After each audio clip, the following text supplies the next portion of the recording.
EA සමාගම 2025 මැයි මාසයේදී Black Panther video game ව්‍යාපෘතිය නිල වශයෙන් නවතා දැමීය. එය සංවර්ධනය කළ Cliffhanger Games ආයතනයද වසා දැමෙන්නේ මාවල් රසිකයන්ට හා ක්‍රීඩා ප්‍රජාවට අවාසනාවන්ත තත්ත්වයක් ඇති කරවමිනි. මෙම ගේම් එක වාකන්ඩා රාජධානියේ සිදුවන ඕපන් වර්ල්ඩ් සිංගල් ප්ලේයර් ක්‍රීඩාවක් ලෙස Clifford Games විසින් සැලසුම් කර තිබිණි.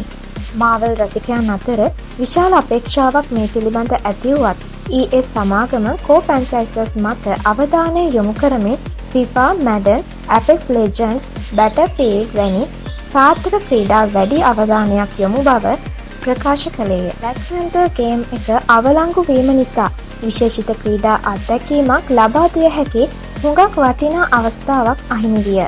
මාවල් වීඩියෝ ගේම් ක්ෂේත්‍රයේ සාර්ථකත්වය සහ අසාර්ථකත්වය ඇතුළත් වුවත් Black Panther ගේම් එක සිංගල් ප්ලේයර් අත්දැකීමක් ලෙස සුවිශේෂී අවස්ථාවක් ලබා දිය හැකි ගේම් එකක් වූවා. ඉදිරියට EA Motive Studios Iron Man game එක සංවර්ධනය කරමින් සිටී. Uncharted නිර්මාතෘ එමි හෙමින් විසින් මෙහෙවනු ලබන Skydance New Media Marvel 1943 Rise of Hydra game එක 2026 දී නිකුත් කිරීමට සැලසුම් කර ඇත.